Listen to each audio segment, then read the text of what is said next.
জাহান্নাম এটি কোনো কল্পকাহিনী নয়, এটি আল্লাহর নির্দেশিত শাস্তি স্থান।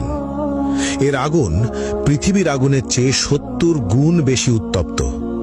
এখানে কোনো শান্তি নেই, কোনো মুক্তি নেই, শুধু চিরস্থায়ী যন্ত্রণা। চলুন দেখা যাক কোন ২০টি পাপ মানুষকে এই ভয়াবহ শাস্তির দিকে নিয়ে যায়। প্রথম, মা বাবার অবাধ্যতা। পাপ অভিভাবকের প্রতি অবমাননা বা তাদের কথা না মানা। শাস্তি আগুনের চাবুক এবং গলিত সীসা দ্বারা তীব্র যন্ত্রণা, প্রতিটি আঘাত মস্তিষ্ক পর্যন্ত অনুভূত হবে। দ্বিতীয়, কৃপণতা। পাপ আল্লাহর পথে খরচ না করা, দান সদকায় আড়ানো। শাস্তি গলিত ধাতু পান করতে হবে যা পেটের ভিতর আগুনের মতো জ্বলবে। তৃতীয়, মিথ্যা ও প্রতারণা। পাপ মিথ্যা বলা এবং মানুষের বিশ্বাস ভাঙা। শাস্তি জিহুয়া বের করে লোহার শিক দিয়ে বারবার পোড়ানো এবং ছিঁড়ে ফেলা হবে। চতুর্থ, জিনা ও ব্যভিচার। পাপ অবৈধ সম্পর্ক, অশ্লীলতা বা পর্নোগ্রাফি দেখা। শাস্তি জ্বলন্ত চুল্লিতে ফেলা হবে, উপরে উঠবে এবং নিচে পড়বে, বারবার যন্ত্রণা অনুভব করবে। পঞ্চম, কুফর ও শিরক। পাপ আল্লাহর অস্তিত্ব অস্বীকার করা অথবা অন্যকে আল্লাহর সঙ্গে শরিক করা। শাস্তি চামড়া বারবার আগুনে পোড়ানো হবে, নতুন চামড়া তৈরি করে আবার পোড়ানো হবে, ফুটন্ত পানি মুখে ঢালা হবে। ষষ্ঠত, গীবত ও পরনিন্দা। পাপ অন্যের দোষ খোঁজা এবং অনুপস্থিতিতে সমালোচনা করা। শাস্তি লোহার নখ দিয়ে নিজের মুখ ও শরীর ছিঁড়তে হবে, যন্ত্রণা চিৎকার শোনার মতো কেউ থাকবে না। সপ্তমত, অন্যায়ভাবে হত্যা, নিরপরাধ মানুষ হত্যা। শাস্তি আগুনের নদীতে ডুবিয়ে রাখা হবে, যেখানে বারবার দগ্ধ হতে হবে। অষ্টম, নামাজ ত্যাগ। পাপ ইসলামের প্রধান স্তম্ভ নামাজ ইচ্ছাকৃতভাবে না পড়া।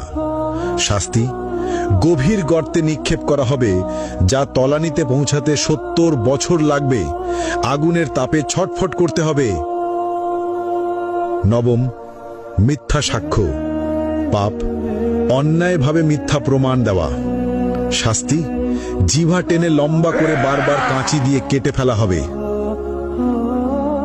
দশম, হারাম বস্তু গ্রহণ। পাপ শূকরের মাংস, মদ, জুয়া বা অন্য কোনো হারাম খাদ্য বা পদার্থ গ্রহণ। শাস্তি ঠোঁট কাঁচি দিয়ে কেটে ফেলা হবে, জিহ্বা ঝলসে যাবে। একাদশ, সুদ গ্রহণ। পাপ ইসলামে নিষিদ্ধ সুদ খাওয়া। শাস্তি পেট ভেতর আগুন, ফুটন্ত তেল পান করানো হবে, আগুনের সাপ দ্বারা দংশন। দ্বাদশ, গর্ব ও অহংকার। পাপ অহংকার করা, নিজেকে সর্বোচ্চ ভাবা। শাস্তি ক্ষুদ্র পিঁপড়ের মতো করা হবে, আগুনের পাহাড় তাদের উপর দিয়ে চলবে। ত্রয়োদশ, অন্যায়ভাবে সম্পদ গ্রহণ। পাপ চুরি, জালিয়াতি বা অন্যের সম্পদ দখল করা।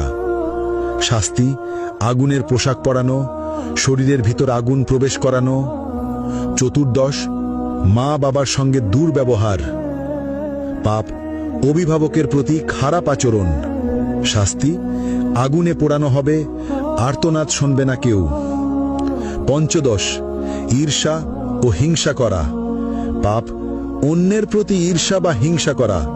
শাস্তি আগুনের লেজে আটকে রাখা হবে, বারবার দগ্ধ হতে হবে। ষষ্ঠত, অসৎ ব্যবসা বা প্রতারণা। পাপ মিথ্যা চালান, প্রতারণা বা অসৎ ব্যবসা করা। শাস্তি আগুনে পোড়ানো হবে, দগ্ধ অবস্থায় বারবার কেটে ফেলা হবে। সপ্তদশ, নেশা বা মাদক ব্যবহার ও প্ররোচনা। পাপ নিজের বা অন্যকে নেশা বা মাদক গ্রহণে প্ররোচিত করা। শাস্তি আগুনের চুল্লিতে ফেলা হবে, উপরে উঠবে, নিচে পড়বে, বারবার যন্ত্রণা অনুভব করবে। অষ্টদশ, প্রতিশোধ ও বিদ্বেষ। পাপ, অন্যকে ক্ষতি করার জন্য বিদ্বেষ বা প্রতিশোধ নেওয়া। শাস্তি, আগুনের নদীতে ফেলে বারবার দগ্ধ করা হবে। ঊনবিংশ, আল্লাহর সীমা অমান্য করা। পাপ, আল্লাহর বিধি অমান্য বা হারাম কাজ করা। শাস্তি, আগুনে চামড়া পোড়ানো হবে, নতুন চামড়া তৈরি করে আবার পোড়ানো হবে। বিংশ, সমাজে অনৈতিক কর্মকাণ্ড। পাপ, সমাজে অন্যায় বা অনৈতিক কর্মকাণ্ড চালানো, যেমন শিশু বা দুর্বলকে ক্ষতি করা। শাস্তি, আগুনে পোড়ানো, জ্বলন্ত শিক দিয়ে দগ্ধ করা, বারবার ওপরে ওঠানো ও নিচে ফেলা। এই ভিডিও থেকে আমরা যে বার্তা পেলাম, এখানে শুধু 20টি পাপের কথা উল্লেখ করা হয়েছে। আল্লাহ সবকিছু দেখছেন। যারা এই পাপের পথে যাবে তাদের জন্য জাহান্নামের শাস্তি নিশ্চিত, কিন্তু আল্লাহ পরম দয়ালু। আজই তওবা করো, নামাজ মেনে চলো, সত্য বলো, মা বাবাকে সম্মান দাও। আল্লাহ আমাদের সবাইকে জাহান্নামের আগুন থেকে রক্ষা করুন, আমিন। আপনারা এই ভিডিওটি শেয়ার করুন যাতে সবাই সতর্ক হয়।